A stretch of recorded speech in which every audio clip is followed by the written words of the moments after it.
Give you a quick video on how you can do a simple water test. This test will tell you if the leak is somewhere in a drain or if the leak is somewhere in an actual water line. So when you turn your pump on and you have water running, you should hear your pump running. It'd be a hum, vibration. Very rarely do I get into a coach where I can't hear the water pump when it's running. Now after you shut that water off on the entire coach, that pump may run for a few seconds, but once it builds pressure, it will stop. If you can locate your pump, which are in different locations on every coach, sometimes they're just absolutely buried. Most of the time they're somewhat accessible. If you have a water center on the outside, look behind that. You might have to take a couple screws out. On this particular coach, it's right here in the compartment, super easy access, but I can hear and see that this pump is not running, so it has built pressure and it's staying there. That tells me that I have no leaks in my actual plumbing system, meaning my lines going to all my fixtures.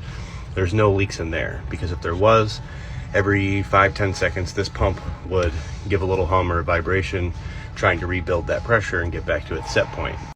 Now if that pump keeps running, that tells you you obviously have a leak. So since your issue's in the bathroom, I'll show you some of the places you should be looking. Right here, these are the lines going to the sink. If it's leaking up here, you'll obviously see water down here. You may have to get access into some of these compartments to see if water is leaking down there. See if you can just narrow down in general where the water's coming from. A very common place you will have water coming from a bathroom is from the flush valve on your toilet. These like to take a shit, and no pun intended, they leak. Sometimes it's a very small leak, but that will progress into a lot of water over time.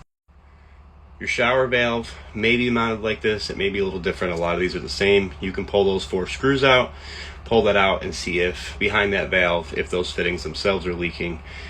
And then of course you have your drains. You're going to want to check your P-trap, run your sink full blast both sides, and see if you can get any water leak in here, anywhere into this drain system.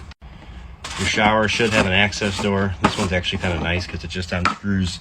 Sometimes they will be 4 screws on a little panel. Once you open that, you'll have access to your shower P-trap. If you don't have this door, look in your compartment closest to this. That P-trap may be down there in that compartment. Besides the P-trap, the shower drain itself is probably a pretty good culprit for a leak in the bathroom as well. But if it's happening while you're taking a shower, do not overlook the sealants on your shower door. A lot of the leaks I find in bathrooms are due to poor sealant around the shower door. Hope this helps. Hope you find the leak.